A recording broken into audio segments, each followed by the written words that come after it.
성도들과 함께 대화를 하다 보면 자식 자랑하는 분들을 종종 볼 수가 있습니다. 그 자식 자랑하는 모습이 귀엽기까지 하죠. 이해가 됩니다. 왜냐하면 그 얘기가 제 얘기고 여러분들의 이야기이기 때문에 다 이해가 되는 부분이죠. 어떤 얘기입니까? 사랑한다는 얘기입니다. 사랑하니까 관심이 많고 관심 많으니까 늘 생각나고 그러니까 자랑하게 되는 거죠. 오늘 본문에 보면 바울의 자랑이 나오고 있습니다. 그가 자기 자랑하는 게 아니라 동역자를 자랑하고 있습니다. 그리고 그 동역자를 자랑함에 있어서 그 근거가 하나님의 은혜라고 말했습니다. 19절 하반절에 보니까 여러 교회의 택함을 입어 우리의 맡은 은혜의 일로 우리와 동행하는 자라. The gracious work. NASB 성경에 보면은 gracious work이라고 그렇게 번역을 했습니다. 처음 교회에 나온 사람이 교회에 적응하기 어려운 그런 때가 있어요. 근데 그 이유가 뭐냐면은 우리가 쓰는 그 용어들이 익숙지 않기 때문에 어려워하는 그런 경우들을 종종 볼 수 있습니다.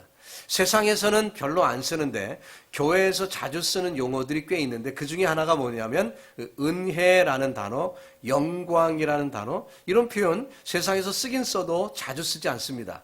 근데 우리가 쓰는 그 은혜라는 표현을 가만 보면 성경에서의 원래의 의미보다는 조금 다른 의미가 쓰일 때가 종종 있어요. 예를 들어서 설교가 끝나면은 성도님들이 목사님에게 은혜 많이 받았습니다. 이렇게 말씀하는데 가만 그 내용을 살펴보면 목사님이 말한 내용과 내가 생각하는 뜻이 일치입니다. 저도 동의합니다. 그런 말로 은혜라는 표현을 쓰는 경우도 있고요. 어떤 때는 마음에 콕 찔리고 감동이 됐습니다. 그래서 은혜 받았습니다. 이렇게 사용하곤 합니다. 근데 성경에 쓰인 이 카리스라는 은혜라는 단어는 그 의미와는 조금 다른 의미가 있습니다. 그래서 몇 가지를 찾아보면 한 3가지 정도 은혜라는 단어의 의미를 성경에서 찾아볼 수가 있어요. 첫 번째는 기쁘다는 뜻입니다. 죄인이 구원을 받았어요. 하나님의 한량없는 은혜를 체험했습니다. 그러니까 기쁘겠지요. 그렇다면 이 기쁨이라는 단어는 은혜의 어떤 결과적인 면을 강조한 뜻임을 우리가 알 수가 있고요. 두 번째는 선물이라는 뜻이 있습니다. 값없이 받았다는 거예요. 값진 것인데 생명이 얼마나 값집니까? 근데 그 값진 것을 우리가 선물로 값없이 받았어요. 그러니까 고맙죠. 그래서 은혜라는 표현을 쓰게 되는 것입니다. 사실 그 생명은 천하보다 귀한 것 아닙니까? 근데 그것을 어떤 것을 지불하고 받은 게 아니라 거저 받았어요. 고맙죠. 그러니까 감사하는 그런 표현이 은혜라는 표현으로 나옵니다. 세 번째 표현은 매력적이라는 표현이 그 뜻에 있습니다. 예수님을 알기 전에는 예수님에게 관심이 없었어요. 매력적이지 않았습니다. 그러나 예수님을 믿고 나니까 매력을 느끼게 됩니다. 예수님에 대해서 관심이 있게 돼요. 가치관이 변한 것입니다. 성경 고린도전서 1장 23절 이하에서는 바울이 이렇게 표현합니다. 우리는 십자가에 못 박힌 그리스도를 전하니 유대인에게는 거리끼는 것이요 이방인에게는 미련한 것이로되 오직 부르심을 입은 자들에게는 유대인이나 헬라인이나 그리스도는 하나님의 능력이요 하나님의 지혜라고 말했습니다. 그리스도를 알기 전에는 미련해 보였고 그리스도를 알기 전에는 거리끼는 대상이었지만 예수님을 만나고 체험한 다음에는 예수님이 능력이고 지혜임을 깨닫게 되었다는 거죠. 정말 매력적인 존재가 되었다는 것입니다. 여러분과 저에게도 예수님이 매력적인 존재임을 믿습니다. 그 얘기는 은혜를 받았다는 거예요. 하나님의 은혜를 체험하게 됐다는 것입니다. 오늘 성경에 보면 그 은혜를 체험한 사도 바울이 몇 가지 그에게 나타난 현상이 있는데 그 중에 하나는 감사하고 있다는 것입니다. 16절에 보니까 너희를 위하여 같은 간절함을 디도의 마음에도 주시는 하나님께 감사하노니 라고 얘기합니다. 감사는 어떤 사람이 합니까? 자기가 자기 능력으로 한 사람은 감사하지 않습니다. 그러나 다른 사람의 도움을 받았을 때 그분께 감사하는 마음이 있는 거죠. 하나님이 해주셨다는 거예요. 바울의 이야기는 내가 열심히 했더니 이런 결과가 나타났다가 아니라 하나님이 하셨기 때문에 하나님께 감사한다는 것입니다. 그리고 그 감사의 내용을 살펴보니까 바울이 자신을 위한 감사가 아니라 형제의 삶을 보고 그 삶을 보니까 감사하다고 얘기했습니다. 디도라는 사람은 바울의 제자입니다. 바울이 안디옥에서 이방인이었던 그에게 복음을 전했고 그가 예수님을 영접했습니다. 그래서 신앙이 성숙하게 됩니다. 점점 믿음이 자라게 됩니다. 그 모습을 본 바울이 너무나 감사한데 내가 잘 가르쳤으니까 이렇게 됐어가 아니라 하나님이 이렇게 하셨습니다 라고 감사하고 있어요. 또 고린도 교회 성도들을 보니까 믿음이 점점 성장하는 모습이 보입니다. 그 모습을 보고 또 하나님께 감사하고 있습니다. 일반적으로 세상 사람들은 감사할 때 자기를 봅니다. 그리고 자기에게 벌어진 인스턴트적인 즉각적으로 벌어진 근시안적인 그런 안목으로 그렇게 감사한 경우들이 참 많아요. 내가 건강하게 됐다. 내 사업이 잘 됐다. 내 자녀가 잘 됐다. 뭐 이런 얘기들로 감사를 하죠. 물론 감사한 일인 건 맞습니다. 그러나 바울은 지금 그 수준의 감사를 얘기하는 것이 아니라 성도의 영적 성숙을 보며 감사하고 있어요. 디도는 매우 힘들고 어려운 일에 권함을 받았는데 순종을 하고 있습니다. 그걸 보며 바울이 감사하고 있는 거예요. 야, 디도의 믿음이 이만큼 성장했구나. 그 확인되는 순간에 감사하고 있다는 거죠. 제가 얼마 전부터 우리 청년들과 성경 공부를 시작을 했습니다. 성경 공부를 청년들과 하니까 얼마나 좋은지 몰라요. 여러 작년 어른들께 죄송한 얘기지만 청년들은 머리가 팍팍팍팍 돌아갑니다. 그래갖고요, 성경 공부를 하면 착착착착 그냥 깊이 있는 성경 공부를 할 수가 있어요. 그래서 얼마나 좋은지 몰라요. 여러분 부러워하시기 바랍니다. 우리 청년들이 믿음 가운데 잘 크고 있습니다. 할렐루야. 제가 교회를 2년 전에 다시 이렇게 시작을 하면서 하나님께 기도했습니다. 하나님이 원하시는 교회는 무엇입니까? 그리고 제가 어떻게 목회하기를 하나님이 원하십니까? 그런데요, 하나님께서 제게 어떤 지혜를 주시냐면 예수님이 제자들을 부르셨을 때 그 제자들이 다 청년이었다는 거예요. 예수님의 제자들 어떤 누구도 중년 이상 된 사람이 없었어요. 다 청년이었어요. 근데 예수님도 청년이지만 어쨌든 청년들과 함께 역사를 바꿔놓은 것입니다. 그래서 그 지혜를 하나님이 딱 주셔서 청년에 대해서 신경을 많이 쓰는 목회를 해야 되겠구나 이렇게 마음은 먹었지만 머리가 희끼리끼리한 사람이 청년들에게 성경 공부하자 하면은 얘네들이 아이고 할아버지 저리 가요 뭐 이럴 것 같아갖고 선뜻 용기를 못 냈어요. 그러다가 2년의 세월이 이제 다가는 이 마당에 이거 안 하면 안 되겠다 해야 되겠다 하는 그런 하나님의 강권적인 어떤 푸시를 느껴서 그래서 용감하게 시작을 했더니 우리 청년들이 많이 나옵니다. 그래갖고 얼마나 화요일 날 화기애애하게 성경 공부를 하는지 몰라요. 그런데 하나님이 주시는 놀라운 축복이 우리 형제들이 그렇게 믿음 가운데 또 말씀을 받고 하면서 믿음이 성장하더라는 거예요. 지난주에는 제가 너무 감동을 했어요. 제가 이름은 밝힐 수 없지만 어떤 자매 하나가 그런 얘기를 합니다. 오늘 사실은 제가 전화를 받았는데 친구한테 술 먹자고 전화를 받았다. 근데 그 전화를 받고 내가 성경 공부 가야 된다고 대답을 했다는 거예요. 그러니까 그 친구가 깜짝 놀란 거예요. 너 성경 공부 다녀? 그러면서 깜짝 놀란다는 거예요. 그러면서 얘기하기, 야, 너 어려울 때 내가 같이 술 마셔주고 그랬는데 내가 어려우니까 너도 해줘야 되잖아. 뭐 이렇게 얘기를 하지만 여전히 나는 오늘 성경 공부 가야 돼. 그 친구도 같이 성경 공부하고 싶은 그런 마음으로 말이죠. 그래서 그 형제 이렇게 얘기합니다. 앞으로 이제 그런 친구들, 옛날에 그런 세상에서 만난 친구들이 다 우리 교회에 나와갖고 같이 신앙생활 하고 싶다. 그 기도를 하나님이 들으실 줄 믿습니다. 네. 우리 형제 자매들이 이렇게 믿음 가운데 말씀을 받고 이렇게 삶의 큰 변화들이 일어나고 하는 것 얼마나 감사한 일인지 몰라요. 제가 나이 많으신 어른들을 폄하하는 건 아니지만 어른들은 잘 안 변해요. 왜냐하면 말씀을 받을 땐 동의하다가 집에 가면 다시 옛날 원위치. 근데요, 젊은이들은 어때요? 말씀 딱 받아가 삘이 딱 꽂히면 그대로 합니다. 예수님이 왜 청년들을 부르셔서 역사를 일으키셨을까? 이유가 분명하죠. 그래서 우리 교회도 우리 청년들이 부흥해야 할 줄로 믿습니다. 여러분 중보기도 많이 해주시고 좋은 다리를 놓아주셔서 우리 믿음의 청년들이 잘 성장할 수 있기를 간절히 소원합니다. 자, 예루살렘은 오랫동안 가뭄이 있었어요. 경제적으로 어려움을 당합니다. 모교회가 그러니까 이 고린도 교회는 마음이 불편한 거예요. 우리만 잘 먹고 잘 사는 것 이거 기쁘지 않은 것입니다. 그래서 그들이 모금을 하기로 했습니다. 그래서 열심히 모금을 했더니 거액이 모였어요. 이것을 예루살렘 교회에 전달을 해야 되는데 문제가 거기 있습니다.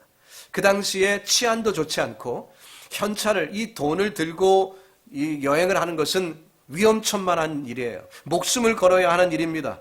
그렇기 때문에 쉽게 순종할 수 없는데 디도가 자원하는 마음으로 그 일에 순종을 하게 되는 것입니다.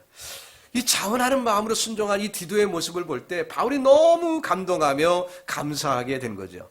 자, 믿음의 별명이 뭡니까? 순종입니다. 순종을 잘하냐 보면 믿음이 크다. 그런 얘기하고 일치되는 거죠. 믿음이 있는 자가 순종을 하는 것이거든요. 아브라함이 갈대아 우르 땅에 있을 때 하나님이 익숙했던 그 땅, 본토 친척 아비 집을 떠나 내가 네게 지시할 땅으로 가라 했을 때 그가 순종을 합니다. 100세에 낳은 아들을 바쳐라 했을 때 바쳤어요. 순종합니다. 그 모습을 볼 때 그는 믿음의 아비가 될 만한 사람이 된 거죠. 디도에게 어려운 부탁을 했습니다.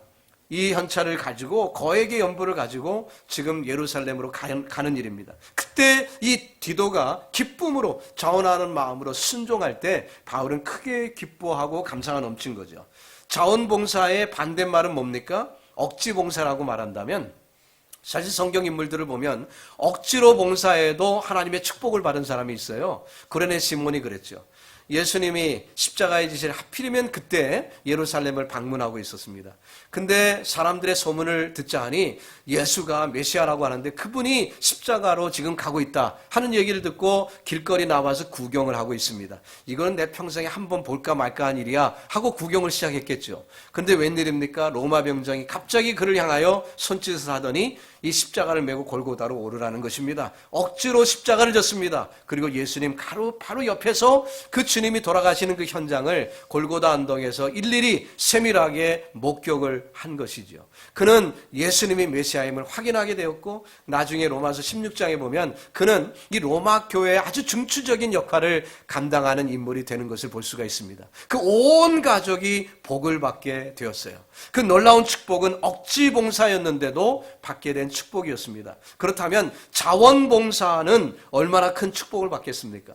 우리 교회를 섬기면서 제가 감사한 것은 성도들이 자원으로 봉사하는 분들이 참 많아요. 제가 지난주에 여러분들에게 편지를 보냈습니다. 감사의 내용들을 다 적어서 보냈는데 구구절절 제 간증이고 증거입니다. 하나님이 얼마나 우리 교회를 사랑하시는지를 제가 확인하며 여러분에게 편지를 보냈어요. 그래서 제가 바깥에서 목사님들을 만나거나 친구들을 만나면 저는 우리 교회 자랑을 합니다. 우리 교회는 이렇습니다. 우리 교회 자랑을 해요. 근데 이 디도도 지금 성도들 그렇게 자랑을 하고 있는 거예요. 18절에 보니까 바울은 또 다른 익명의 형제 하나를 소개하고 있습니다. 18절 이하에 보니까 또 저와 함께 한 형제를 보내었으니 이 사람은 복음으로서 모든 교회에게 칭찬을 받는 자예요. 이뿐 아니라 저는 동일한 주의 영광과 우리의 원을 나타내기 위하여 여러 교회의 택함을 입어 우리의 맡은 은혜의 일로 우리와 동행하는 자라고 소개하고 있습니다. 여러분, 우리가 칭찬을 받을 수도 있죠. 그런데 사실 모든 사람이 칭찬받는 것은 어려운 일입니다. 어떤 사람은 이 사람을 좋아해요. 그러나 반면에 어떤 부류의 사람은 이 사람을 싫어할 수도 있거든요. 사람의 성향이 있고 성격이 다 다르다 보니까 그럴 수도 있는 것 아니겠습니까? 그런데요, 오늘 본문에 바울이 소개하고 있는 이 익명의 형제는 모든 사람의 칭찬을 받고 있습니다. 다 아는 사람이에요. 그러니까 이름도 쓸 필요가 없는 정도로 다 아는 사람이 지금 소개되고 있는 것입니다. 자, 그냥 칭찬받는 것이 아니라 성경을 보니까 복음으로 칭찬받았다 이렇게 얘기하고 있습니다. 복음으로 칭찬받았다. 제가 성경을 읽으면서 복음으로 칭찬받았다. 이게 도대체 무슨 뜻인가? 좀 애매한 거예요. 복음으로 칭찬받았다. 그래서 영어 성경은 이제 늘 같이 보니까 비교해 보니까 NIV에 이렇게 번역을 했습니다. And we are sending along with him the brother who is praised by all the churches for his service to the gospel. 이렇게 얘기했습니다. 복음을 위하여 섬기는 일로 칭찬받는 사람이라는 거예요. 복음을 위한 봉사, 복음을 위한 봉사. 여러분, 복음을 위한 봉사라면 무슨 뜻일까요? 그렇다면 복음을 전하는 거죠. 복음을 위한 봉사는 복음을 전하는 거니까 복음을 전하는 일에 열심을 다하던 형제였음을 소개하고 있습니다. 또 20절로 21절에 보니까 이 일을 바울이 상당히 조심스럽게 다루고 있는 것을 볼 수 있어요. 이것을 조심함은 우리가 맡은 이 거액의 연보로 인해 아무도 우리를 해방하지 못하게 하려 함이니 이는 우리가 주 앞에서만 아니라 사람 앞에서도 선한 일에 조심하려 함이라. 조심하고 있다. 중요한 일이니까 조심하고 있다. 사역자는 반드시 그래야 되죠. 하나님의 거룩한 일은 사탄이 시기를 합니다. 질투를 합니다. 그러니까 조심해야 돼요. 우리 교회도 마찬가지입니다. 하나님의 은혜 가운데 우리 교회가 부흥하고 성장하고 있어요. 근데 이 일을 싫어하는 사람이 누굴까요? 사탄이 싫어하고 있죠. 그러니까 그 배가 아픈 사탄이 시기하고 질투하니까 어떻게 하든 우리를 흩고 우리에게 어려움을 주려고 시도를 하고 있습니다. 그래서 우리는 조심해야 돼요. 조심해야 됩니다. 우리 교회가 정말 하나님께 영광 돌리고 하나님의 기쁨이 되려고 하는 순간에 어느덧 사탄이 침투할 수 있기 때문에 우리는 조심해서 늘 정말 이렇게 이렇게 깨질까봐 조심하든 말이죠. 아이를 돌보듯 조심하는 마음으로 우리 교회를 섬겨야 할 줄로 믿습니다. 지금 바울이 그렇게 하고 있어요. 지금 거액의 연보를 모았습니다. 그래서 그것을 예루살렘에 전달하는 좋은 일인데, 하나님이 기뻐하시는 좋은 일인데 사탄이 틈탈 수 있거든요. 그러니까 조심하고 있어요. 그래서 그 일을 이루는, 봉사하는 물질을 운반할 운발 책임자를 조심해서 지금 선택하고 있습니다. 예루살렘 교회를 위한 연보, 그들이 어떻게 했습니까? 고린도 성도들이 연보하는 모습을 보니까요, 힘에 지나도록 열심히 했다고 했어요. 그러니까 당연히 거액이 모인 것입니다. 사탄은 물질의 시험을 많이 하잖아요. 그러니까 시험 탈 수 있는 사탄으로서는 좋은 기회가 생긴 거죠. 그러니까 조심조심 다루고 있습니다. 그래서 또 한 형제를 보냅니다. 그러니까 디도만 보낸 게 아니라 여러 형제들을 같이 보내는데, 이번에 뽑은 형제는 22절에 또 저희와 함께 우리의 한 형제를 보내었노니 우리가 여러 가지 일에 그 간절한 것을 여러 번 시험하였거니와 이제 저가 너희를 크게 믿음으로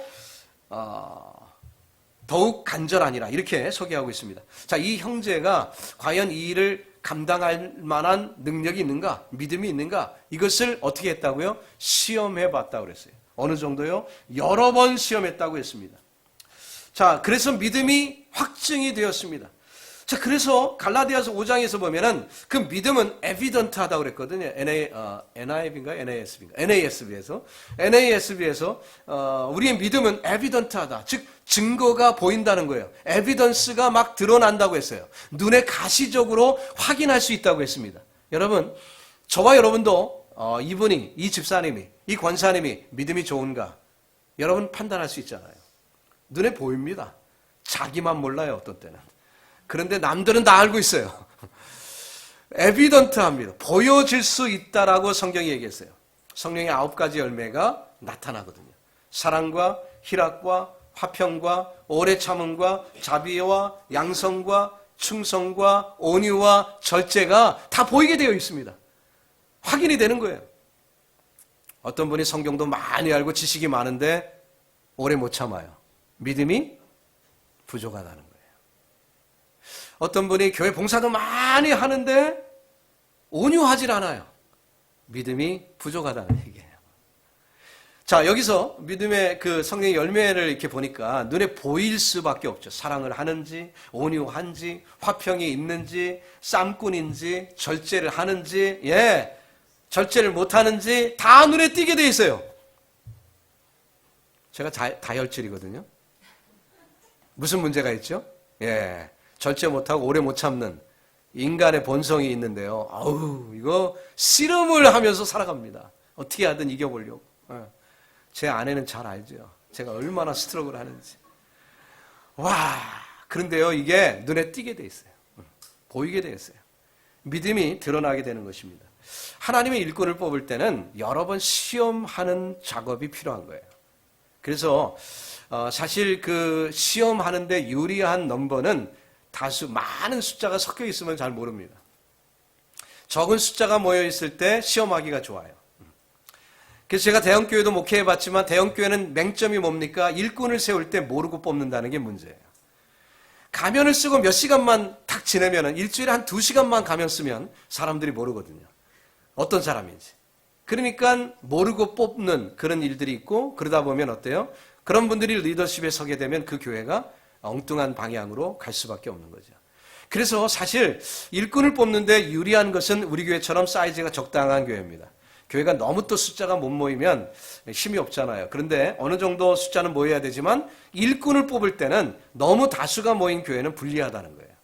이번에 서부 비전 출입을 24명의 성도님들과 함께 다녀왔습니다. 24명이 한솥밥 먹고 또 이렇게 같이 자고 차를 타고 다니면서 3박 4일을 지냈어요. 그러니까 어때요? 몰랐던 부분들이 보이기 시작하는 거예요.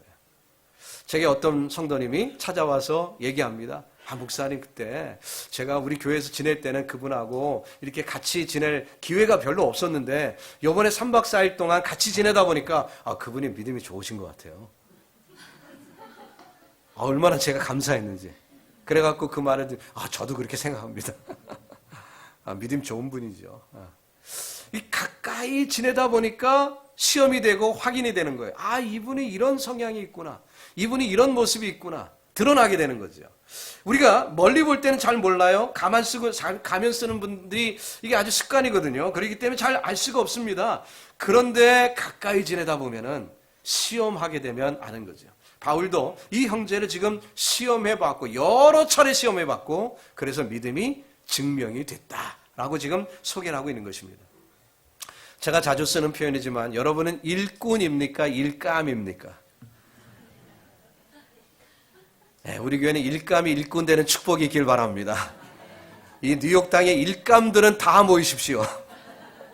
우리 교회에서 용광로에 들어가 갖고 일감 되는 축복이 임하기를 주 예수님의 이름으로 축원합니다. 예. 여러분과 제가 녹여버리는 이 뉴욕 땅의 플러싱과 이 베이사이드의 일감들이 다 와갖고요 말이죠. 그냥 녹여져 갖고 일꾼이 되는 축복이 우리에게 임하기를 바랍니다. 하나님의 일꾼이 되는 것이요, 이 소중한 거예요. 당시 형편이 어려웠을 때 일꾼이 되어서 지금 쓰임을 받고 있지 않습니까? 그래서요, 오늘 말씀 제가 길게 할 수는 없지만 23절로 24절에 있는 말씀 계속해서 읽어보니까 사도가 그 말씀 가운데 지금 되어진 그 모든 일들을 보면서 자랑거리를 세 가지로 요약해서 마무리 부분에 얘기를 하고 있어요. 그 자랑거리가 뭔지 우리 한번 생각을 해보려고 하는데요. 여러분에게 한번 묻습니다. 여러분, 우리 교회 자랑스럽습니까? 이것을 엎드려서 절받기라고 그러죠. 저는 참 자랑스러워요. 그래갖고 제가 목사들을 만나거나 친구들을 만나면 우리 교회 자랑을 많이 합니다. 한 번은 제 아내가 옆에서 너무 자랑하지 말라고. 좋아서 자랑하는데 성경적으로 자랑하는 거는 문제 없다. 그러니까 자랑하는데 뭐가 문제냐. 제가 그렇게 얘기할 정도로 제가 주책바가지로 자랑을 많이 하고 있습니다. 근데 바울의 자랑은 뭐였는지 우리가 비교하면서 우리도 사도와 같은 그런 마음으로 우리 제자 삼는 교회가 자랑이 되기를 주님의 이름으로 축복합니다. 첫 번째 자랑은 뭐냐면요, 동역자에 대한 자랑이었어요. 바울이 디도를 자랑했습니다. 사람 자랑이에요. 건물이나 어떤 시스템이나 다른 것이 아니라 사람을 자랑하고 있어요. 교회가 사람이죠. 예, 사람을 자랑하는 것입니다. 디도는 할례받지 않던 이방인이었어요. 그렇지만 안디옥에 살다가 바울의 전도를 받고 예수 믿게 됐고요. 그가 변화돼서 믿음이 성장하자 바울과 함께 선교 사역에 동참하는 동역자가 되었습니다. 이미 앞에서도 칭찬했지만 다시 한번 바울은 이 디도를 언급하며 또다시 그가 나의 동역자여 동무임을 자랑하며 강조하고 있습니다. NIV 성경에 보니까 He's my partner and fellow worker라고 그렇게 번역을 했어요. 그 얘기는 쉽게 말하면 뭐죠? 동업자라는 거예요. 동업자.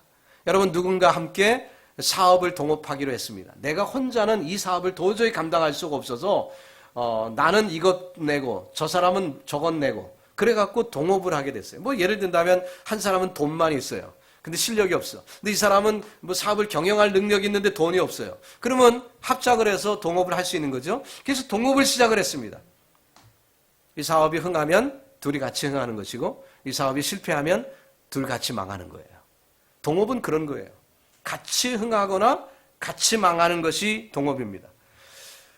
교회는 복음의 운명 공동체로 동업자들이 모인 것입니다. 예수님이 욕먹으면 우리가 욕먹는 것이고 또 우리가 욕먹으면 예수님이 욕 드시는 거예요. 그래서 우리가 이 일에 신중할 필요가 있습니다. 여러분과 제가 칭찬받으면 제자 삼는 교회가 칭찬받는 것이고, 그러면 예수님이 영광을 받으시는 것입니다. 여러분과 제가 욕을 먹으면 제자 삼는 교회가 욕먹는 것이고, 우리를 통해 하나님이 욕을 당하시는 거죠. 여러분, 저와 여러분의 삶 속에 정말 우리가 서로에게 자랑거리 되기를 주님의 이름으로 축복합니다. 우리 교회 늘 얘기하는 것, 매주일마다 강조하는 게 뭐죠? 주님의 기쁨 되기를 원합니다. 그 고백이 우리에게 삶으로 나타날 수 있기를 예수님의 이름으로 축복합니다. 두 번째 자랑은 디도와 함께 보내는 형제들에 대한 자랑이에요.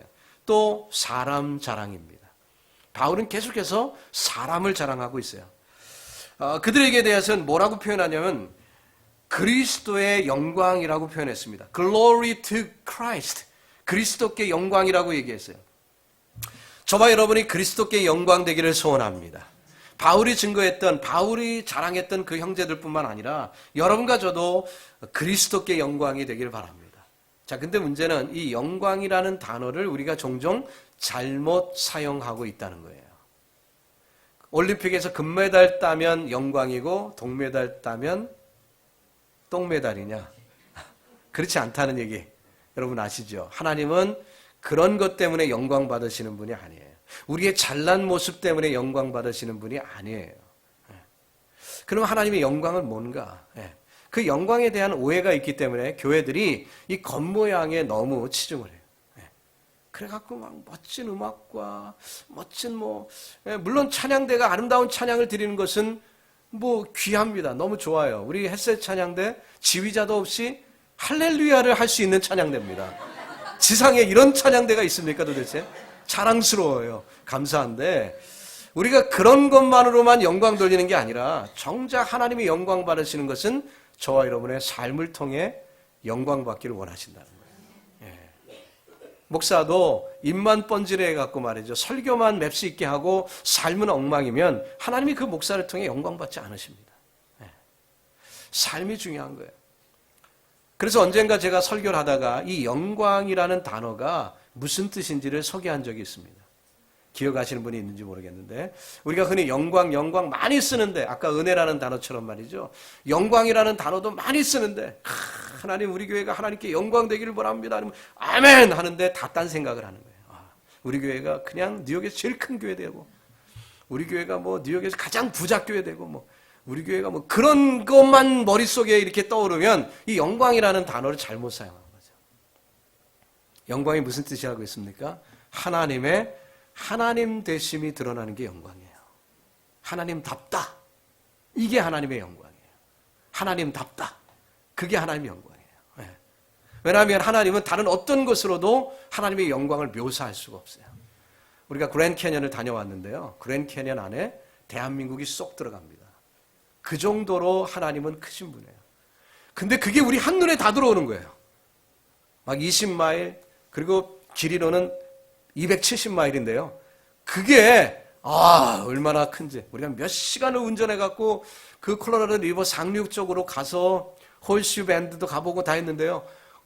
몇 시간을 달렸는데도 여전히 그 계곡이라는 거죠. 그러니까 얼마나 그 계곡이 장대하고 큽니까? 근데 하나님이 말씀 한마디로 지으신 거예요. 하나님이. 이 온 우주 만물이 얼마나 커요? 하나님이 말씀 한마디로 지으신 거예요. 우리는 손으로 빚어 지으셨는데. 그래서 하나님의 하나님 되심은 다른 어떤 사물이나 어떤 이런 것들로 설명할 수가 없어요. 들풀 하나도 솔로몬의 영광보다 귀한데 우리가 어떻게 하나님의 영광을 표현할 수 있겠습니까? 그러니까 하나님의 하나님다우심 이렇게 얘기할 때 결국 하나님의 영광이 드러나는 거거든요. 그래서 이 그리스도께 영광이라는 표현도 뭡니까? 그리스도의 그리스도다우심이 드러나게 되었다는 거예요. 누구를 통해? 바로 이 형제들을 통해서. 디도와 함께 보내는 이 형제들을 통해서 그리스도다운 모습이 드러났다는 거예요. 즉 예수가 인간이 아니라 하나님의 아들이시다. 물론 퍼펙트 인간이시기도 하지만 인간만이 아니라 하나님의 아들이심이 드러나게 됐다는 거예요. 예수가 바로 하나님이 우리를 살리기 위하여 보내신 메시아임이 이 형제들을 통해 드러나게 됐다는 게 바로 그리스도께 영광이라는 단어의 의미인 것입니다. 소원하기는 저와 여러분이 그리스도께 영광 되기를 소원합니다. 그 이야기인즉슨 저와 여러분을 통해서 예수님이 하나님의 아들이심이 증거되는 거예요. 우리 친구들에게, 친지들에게, 이웃들에게 나를 통해서 예수님의 그리스도임이 드러나는 것, 바로 그것이 하나님께 영광이요, 그리스도께 영광이고 그것이 바울의 자랑거리였던 것입니다. 마지막 세 번째로 바울이 자랑하는 것은 교회 성도들, 그 고린도 교회 성도들을 자랑스럽게 여겼어요. 또 사람이죠. 첫 번째 자랑도 사람, 두 번째 자랑도 사람, 세 번째 자랑도 사람이에요. 교회는 사람입니다. 건물이나 기관, 어떤 것이 아니라 사람, 저와 여러분이 교회예요. 그래서 이 교회를 통해서 영광받는다는 것은 우리 교회가 뭐 어떤 사역을 했다든지 무슨 일을 업적이 있다든지 그게 아니라 우리가, 저와 여러분이 예수님 말씀대로, 하나님 뜻대로 하나님의 하나님다우심을 드러내고 예수님의 그리스도다움을 드러내시는 그 삶이 결국 하나님께 영광이 되는 줄로 믿습니다. 그것이 우리가 마땅히 자랑해야 할 거라는 거죠. 고린도 교회는 어땠습니까? 그 이방 땅에 세워진 이 교회가 그 관광의 그리고 또 무역의 중심지였던 이 고린도에서 그 사악한 무리들이 많은데 믿음을 지키고 열심을 다하다가 결국 예루살렘 교회를 위하여 거액의 헌금을 모금해서 기쁨으로 드리고 있는 그 모습을 볼 때 바울은 자랑스러운 거예요. 그래서 바울이 자랑스럽다고 얘기하는데요. 오늘 본문을 가만히 읽어보니까 바울이 이미 이 고린도 교회의 칭찬을 여러 번 해왔던 것 같아요. 그러니까 과거에도 내가 너희들을 이렇게 칭찬을 많이 해왔는데 이번에 가는 형제들에게 그 칭찬했던 것이 사실인 것을 좀 증명해 보여라. 이렇게 얘기합니다. 24절이죠. 그러므로 너희는 여러 교회 앞에서 너희의 사랑과 너희를 대한 우리 자랑의 증거를 저희에게 보이라. 그렇게 말했습니다. 저도 우리 교회 자랑 많이 하는데 여러분이 보여주셔야 돼요. 제가 많이 자랑했는데 어떤 사람이 우리 교회 성도님들 이렇게 만난 다음에 목사님 그때 뭐 그러더니 아니던데요? 이러면 이제 곤란한 거예요. 그죠? 목사님 그렇게 얘기했는데 아유 정말 그분 참 좋대. 그분 너무 귀해요. 이렇게 얘기가 나와야 이것이 증명 아닙니까? 예. 바울이 오늘 본문에서 거액의 연보를 보내는 교회뿐만 아니라 또 그것을 이동하는 3명의 성도들 정말 기쁨으로 자랑하고 있어요. 저도 소원이 있다면 제 평생에 죽을 때까지 하나님 앞에서도 우리 제자 삼는 교회 성도들을 자랑하고 싶습니다. 끝없이 자랑하고 싶어요. 우리 교회가 그런 교회 되기를 예수님의 이름으로 축복합니다. 그리고 서로가 자랑할 수 있도록. 사람이 모인 교회에 완벽할 수 없죠. 다 흠이 있고 티가 있습니다. 고린도 교회도 마찬가지였어요. 그 전에 한번 고린도 교회 설교하면서 그런 얘기했죠. 고린도 교회 별명은 골치 아픈 교회다. 편파 싸움을 했잖아요. 나는 바울파다, 게바파다, 그 예수파다, 이렇게 서로 나누어서 싸웠던 교회예요. 그런데도 바울이 지금 자랑하고 있어요. 칭찬하고 있어요. 좋은 점만 보면 자랑할 게 너무너무 많은 거예요. 바울의 심성을 이해할 수가 있죠. 여러분과 저도 섬기는 우리 교회가 그런 교회 되기를 소원하고요. 또 여러분이 담은 그 기도의 제목들이 하나님의 앞에 번제물처럼 올려질 때 다 상달돼서 아름다운 열매 맺기를 예수 그리스도의 이름으로 축복합니다.